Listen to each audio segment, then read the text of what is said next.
Hi, welcome to Noha podcast. இவங்க உஸ்பெகிஸ்தான்ல MBBS படிக்கிற 4th இயர் ஸ்டூடெண்ட். இந்த பாட்காஸ்ட் பார்க்கறது மூலமா உஸ்பெகிஸ்தான்ல எம்பிபிஎஸ் படிக்கணும்னு நினைக்கிற ஸ்டூடெண்ட்ஸ்க்கு நிறைய யூஸ்ஃபுல்லான இன்ஃபர்மேஷன்ஸ் இதில் கிடைக்கும். ஸோ கண்டிப்பாக இந்த பாட்காஸ்ட் ஃபுல்லாக பாருங்க, ரொம்ப வேல்யூபுல்லாக இருக்கும். Hi Pradeep, welcome. ஹாய். இப்போ உங்களை பற்றி கொஞ்சம் சொல்லுங்க. ஹாய், என்னோட பேர் பிரதீப். நான் நாகர்கோயிலிருந்து வரேன். நான் உஸ்பெகிஸ்தான்ல 4th இயர் படிச்சுட்டு இருக்கிறேன். ஓகே, நீங்கள் அப்ராட்ல எம்பிபிஎஸ் படிக்கிறதுக்கு சூஸ் பண்ணீங்க? நான் நீட்டில் எனக்கு அந்தளவு மார்க் கிடைக்கல, ஃபர்ஸ்ட் ரீசன். தென் இந்தியாவில் ரொம்ப டஃப் அண்ட் எக்ஸாமினேஷன் எல்லாமே ரொம்ப டஃப்பாக இருந்துச்சு. ஸோ நான் அப்ராட் செலக்ட் பண்ணேன்.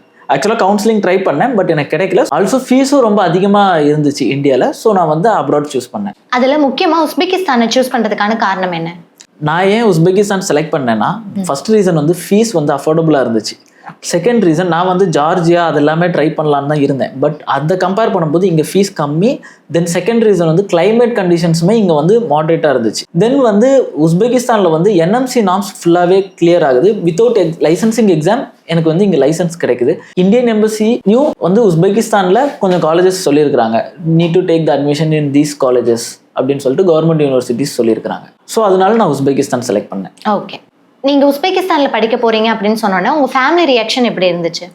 ஃபஸ்ட்டு ரொம்ப பயந்தாங்க, எப்படி நம்ம அவ்வளோ தூரம் விடுறது அப்படின்னு சொல்லி யோசிச்சாங்க. தென் நான் ரொம்ப கன்வின்ஸ் பண்ணி ஃபேமிலி மெம்பர்ஸ் எல்லாத்துக்கிட்டையும் கன்வின்ஸ் பண்ணி தான் நான் போனேன். ஃபஸ்ட்டு போகும்போது எனக்குமே ஒரு நர்வஸாக தான் இருந்துச்சு.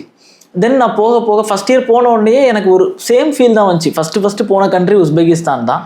தென் அதை நான் பார்க்கும்போது எனக்கு உஸ்பெகிஸ்தான் எனக்கு வேறு கண்ட்ரி மாதிரி ஃபீலே ஆகலை. தென் உஸ்பெகிஸ்தானில் நான் போனோன்னா அந்த பீப்புள்ஸ் என்ன ரொம்ப ஃப்ரெண்ட்லியாக வெல்கம் பண்ணாங்க. அங்கே நிறைய இந்தியன் ஸ்டூடெண்ட்ஸும் படிச்சுட்டு இருந்தாங்க. ஆல்சோ இந்தியன் ஃபுட்ஸும் அங்கே அவைலபிளாக இருந்துச்சு, எஸ்பெஷலி சவுத் இந்தியன் ஃபுட்ஸ். உஸ்பெகிஸ்தானில் டீச்சிங் குவாலிட்டி அண்ட் யூனிவர்சிட்டிஸை பற்றி கொஞ்சம் சொல்லுங்கள். உங்களுக்கு நீங்கள் பார்த்தீங்கன்னா இந்தியாலையும் சரி உஸ்பெகிஸ்தான்லையும் சரி சேம் சிலபஸ் தான் நீங்கள் படிக்கிறீங்க. நேஷனல் மெடிக்கல் கவுன்சில் என்ன சொல்கிறாங்களோ அதே கரிக்குலம் தான் இங்கேயும் யூஸ் பண்ணுறாங்க உஸ்பெகிஸ்தான்லேயும். உஸ்பெகிஸ்தானில் இருக்கக்கூடிய கவர்மெண்ட் யூனிவர்சிட்டிஸ் எல்லாமே என்எம்சி ரெகுலேட்டடாக தான் இருக்கிறாங்க. கோர்ஸ் ஃபுல் இங்கிலீஷில் தான் இருக்கா? கோர்ஸ் ஃபுல்லாகவே இங்கிலீஷில் தான் இருக்குது. தென் நீங்கள் ஃபஸ்ட் இயரில் மட்டும் 2 சப்ஜெக்ட்ஸ், அதாவது உஸ்பெக் லாங்குவேஜ்னு ஒரு சப்ஜெக்ட் படிப்பீங்க, தென் ரஷ்யன் லாங்குவேஜ்னு ஒரு சப்ஜெக்ட் படிப்பீங்க. இந்த 2 லாங்குவேஜ் எதுக்குன்னா, இப்போ நம்ம லோக்கல் மார்க்கெட் போகும்போது நமக்கு யூஸ் ஆகுறதுக்காக வேண்டி இந்த 2 லாங்குவேஜஸ் அவங்க சொல்லி தராங்க. பட் இந்த 2 லாங்குவேஜஸ்க்கு எக்ஸாமினேஷனாக ரொம்பலாம் இருக்காது. லைக் 1 2 3 4 நம்ம ஏபிசிடி அந்த மாதிரி தான் இந்த 2 லாங்குவேஜுமே நம்ம படிக்க போகிறோம். லைக் ரொம்ப இதாக படிக்க போகிறதில்ல. தென் 100% completely English from first year to till internship. Okay, அங்கே கிளினிக்கல் ப்ராக்டிஸில் எப்படி இருக்குது, அதை பற்றி கொஞ்சம் சொல்லுங்கள். அந்த கிளினிக்கல் ப்ராக்டிஸ் நீங்கள் பார்த்தீங்கன்னா ஃப்ரம் செகண்ட் இயர் ஹாஸ்பிட்டல் கூப்பிட்டு போவாங்க. Okay, maximum of the classes ஹாஸ்பிட்டலில் தான் நடக்கும். Practical plus lecture hours 2 classes நடக்கும். Like practical and lecture hours ஈக்குவலாக இருக்கும். உங்களுக்கு லெக்சர் ஹவர்ஸில் கிளாஸஸில் வச்சு, அதாவது யூனிவர்சிட்டி கிளாஸஸ்மே என்னென்னா சப்ஜெக்ட் வைஸ் ஹாஸ்பிட்டல்ஸ் இருக்கும். அந்த ஹாஸ்பிட்டலில் இருக்கக்கூடிய ஸ்பெசிஃபிக்கான டாக்டர்ஸ் தான் உங்களுக்கு சொல்லி தருவாங்க. 2 பர்சன்ஸாக பேஷண்ட்ஸை இன்ட்ராக்ட் பண்ண விடுவாங்க in front of the doctors guidance. From second இயர்லேருந்து எனக்கு இது எக்ஸ்பிளைன் பண்ணாங்க. எனக்கு மற்ற கண்ட்ரிஸ் பற்றி தெரியல. பட் உஸ்பெகிஸ்தானில் நான் செலக்ட் பண்ணுறதுக்கு இன்னொரு ரீசன் என்னென்னா, 12 to 15 ஸ்டூடெண்ட்ஸ் தான் அங்கே ஒரு கிளாஸில் இருப்பாங்க. ஈவன் அதுக்கு மேலே ஒரு 15க்கு அபோவ் ஒரு ஸ்டூடெண்ட் போனாலும் அந்த ஒரு ஸ்டூடெண்ட்டுக்குன்னு வேறு கிளாஸ் தான் எடுப்பாங்களே தவிர இந்த கிளாஸஸில் மெர்ஜ் பண்ண மாட்டாங்க. அதனால ப்ரொஃபஸரில் எல்லாருமே டாக்டர்ஸ் நமக்கு பர்சனல் அட்டென்ஷன் தருவாங்க. தென் நல்லா கைட் பண்ணிப்பாங்க. ஏன்னா 15 மெம்பர்ஸ் இருக்கிறதுனால அவங்களுக்கும் ஈஸியாக இருக்கும் கைட் பண்ணுறதுக்கு. இப்போ இந்தியாவை எடுத்துக்கிட்டிங்கன்னா ஒரு கிளாஸ்க்கு உங்களுக்கு நிறைய ஸ்டூடெண்ட்ஸ் இருப்பாங்க. பட் உஸ்பெகிஸ்தானை பார்த்தீங்கன்னா ஒரு கிளாஸ்க்கு உங்களுக்கு 12 to 15 மெம்பர்ஸ் தான் இருப்பாங்க. பிரதீப் சொன்ன மாதிரி உஸ்பெகிஸ்தானில் உங்களோட டே டு டே லைஃப் எப்படி இருக்கும் ஆஸ் எம்பிபிஎஸ் ஸ்டூடெண்ட்டா? ஆக்சுவலாக என்னன்னா, என்னோட டே டு டே லைஃப் எப்படின்னா, 8 o'clock கிளாஸ் டெய்லி. நான் 7:30 to 7:40 அந்த டைமில் தான் எந்திப்பேன். எந்திரிச்சிட்டு நான் ஃப்ரெஷ்அப்லாம் ஆகிட்டு கிளாஸ் போயிடுவேன்.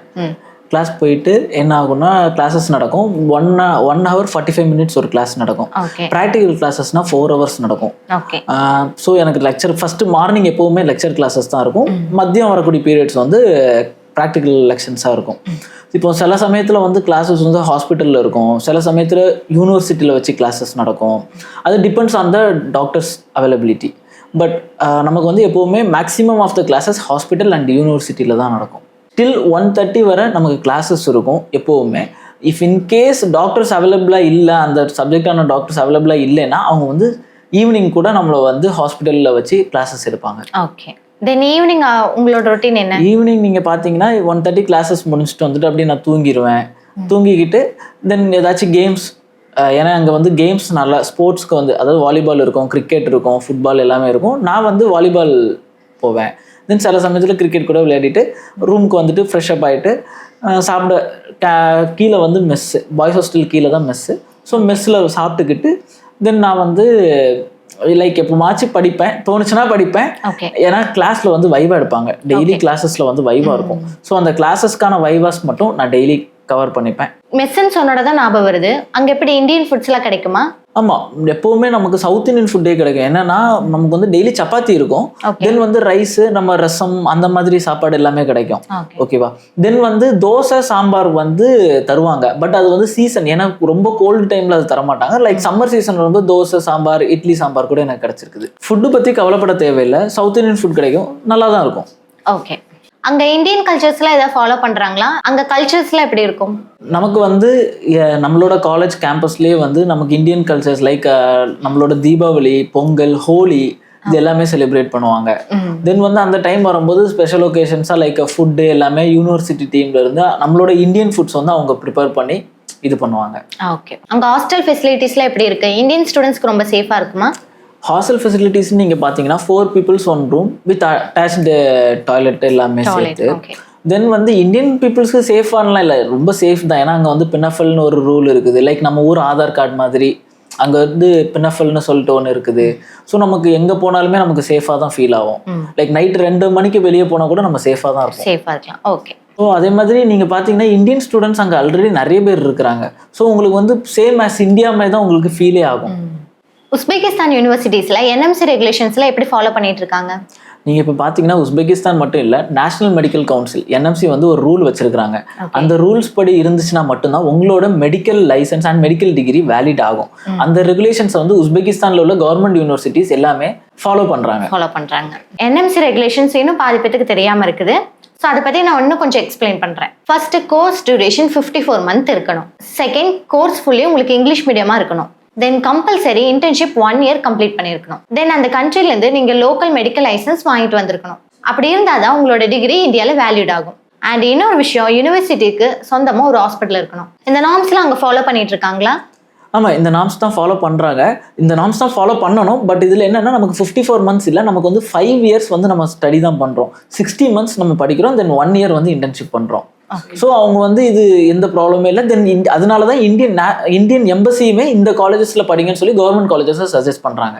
ஸோ இந்த மாதிரி எக்ஸ்ட்ரா இருக்கிறது ஒரு ஆட் அண்ட் அட்வான்டேஜஸ் தான். ஓகே. உஸ்பெகிஸ்தானில் எப்படி உங்களுக்கு எஃப்எம்ஜி ஆர் நெக்ஸ்ட் ஒனுக்கான கோச்சிங்லாம் கொடுத்துட்டு இருக்காங்களா? எஃப்எம்ஜிக்கான கோச்சிங், எஃப்எம்ஜி அண்ட் நெக்ஸ்ட் நமக்கு வந்து சேம் தான், அதுக்கான கோச்சிங் நமக்கு தராங்க. தென் வந்து இது மட்டும் இல்லை, நெக்ஸ்ட் எஃப்எம்ஜி பார்த்தீங்கன்னா same pattern of USMLE and PLAB. So இதுக்கான கோச்சிங் மீன்ஸ் நம்ம ஒரு இது பண்ணும்போதே நமக்கு இதுக்கான கோச்சிங்கும் சேர்ந்து வருது. ஸோ இது நீங்கள் பார்த்தீங்கன்னா நமக்கு ஃபர்ஸ்ட் இயர்ல இருந்தே கோச்சிங் வந்து ஆஃபர் பண்ணிட்டு தான் இருக்கிறாங்க. உங்களுக்கு எப்போ போல லீவ் வரும்?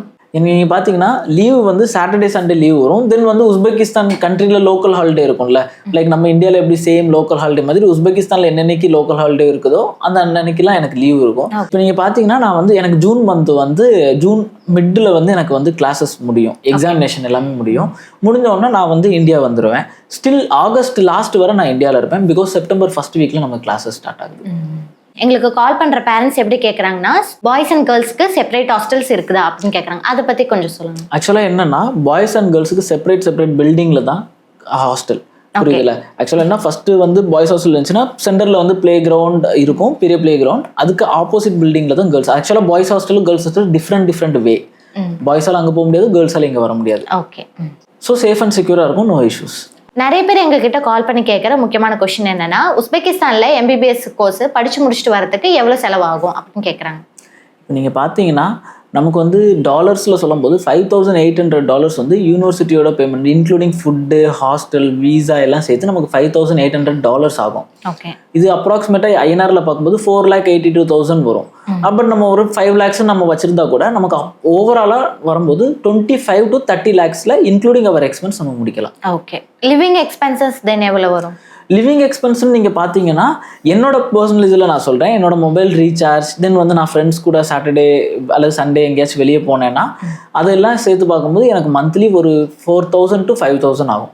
ஓகே. நிறைய பேரண்ட்ஸ் கேட்குற முக்கியமான கொஸ்டின் என்னன்னா ஃப்ளைட் டிக்கெட் எப்படி இருக்கும் அப்படின்னு கேட்குறாங்க. அதை பற்றி கொஞ்சம் சொல்லுங்கள். ஆக்சுவலாக நீங்கள் பார்த்தீங்கன்னா ஃப்ளைட் டிக்கெட் இந்த வாட்டி நான் புக் பண்ணது ஃப்ரம் ஜூன் வந்தேன்ல ஊருக்கு வரும்போது, June 20 நான் ஊருக்கு வரேன். இப்போ நான் வந்து September 6 கிளம்புறேன். இதுக்கு எனக்கு ஓவராலாக வந்து 32,000 கிட்ட ஆச்சு. ஓகே, அப் அண்ட் டவுன் எல்லாம் சேர்த்து. ஓகே, இது வந்து பேஸ்ட் ஆன் த சீசன் வந்து டிபெண்ட் ஆகும். லைக் இப்போ நீங்கள் டிசம்பர் பார்த்தீங்கன்னா ரொம்ப கம்மியாக இருக்கும். இப்போ வந்து ரொம்ப சீசனில் ஏன்னா எல்லா ஸ்டூடெண்ட்ஸ் வருவாங்க, அதனால நமக்கு வந்து இது மேக்ஸிமம் உங்களோட பட்ஜெட் நீங்கள் பார்த்தீங்கன்னா 25 to 30, மேக்ஸிமம் 35. ஓகே. சில ஸ்டூடெண்ட்ஸ் பிலிப்பைன்ஸ், ரஷ்யா, ஜார்ஜியா போலான்னு இருப்பீங்க. ஆனால் நீங்கள் தெரிஞ்சுக்க வேண்டிய முக்கியமான விஷயம் என்னன்னா, அங்கெல்லாம் நீங்கள் போனீங்கன்னா கண்டிப்பாக லைசன்ஸ் டு ப்ராக்டிஸ் எக்ஸாம் இருக்கும். ஸோ அதெல்லாம் கம்ப்ளீட் பண்ணுறது டஃப் தான், ஏன்னா அதெல்லாம் லோக்கல் லாங்குவேஜஸ்ல இருக்கும். NMC நார்ம்ஸ் படி சப்ஜெக்ட்ஸ் எல்லாம் இங்கிலீஷ் மீடியமில் தான் இருக்கணும்.